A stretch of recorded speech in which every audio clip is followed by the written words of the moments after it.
పునీత పౌస్టీనమ్మ గారు దివ్య కారుణ్య దర్శనముతో పాటు స్వర్గము మరియు నరక దర్శనాలను కూడా చూశారు.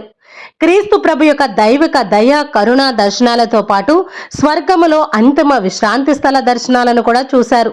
స్వర్గాన్ని చూసిన వారి యొక్క అనుభవం గురించి ఇలా రాశారు. స్వర్గములో సకల ప్రాణులు దేవునికి స్తుతి మహిమలను ఎలా అర్పిస్తున్నాయో నేను చూశాను. దేవునిలో ఆనందం ఎంత గొప్పగా ఉందో నేను చూశాను.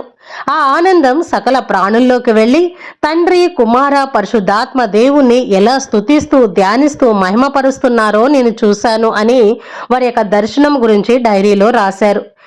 ఇంకా పౌస్టీనమ్మ గారు శుద్ధీకరణ స్థల దర్శనాన్ని కూడా చూశారు. శుద్ధీకరణ స్థలంలో మరియ తల్లిని కూడా చూశారు.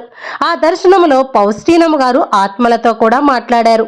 ఎందుకు మీరు ఇంతలా బాధపడుతున్నారు అని ఆత్మలను అడగగా, మేమందరము ప్రభు దర్శనము దొరకక ప్రభు మా దగ్గరికి రావటం లేదని మేము ఎంతో వేదన బాధల్లో ఉన్నాము అని ఆత్మలన్నీ ఏకగ్రీవంగా ఒకటేసారి పౌస్టీనమ్మ గారికి కంప్లైంట్ ఇస్తున్నట్లుగా చెప్పాయి.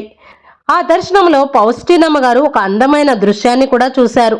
శుద్ధీకరణ స్థలంలో ఆత్మల తల్లైన మరియ తల్లి ఆత్మలను ఓదారుస్తూ కనిపించారు. అప్పుడు ఆ ఆత్మలన్నీ మరియ తల్లిని సముద్రపు నక్షత్రమా అని పిలుస్తూ ఉన్నారు అని పౌస్టీనమ్మ గారు వారి డైరీలో రాశారు.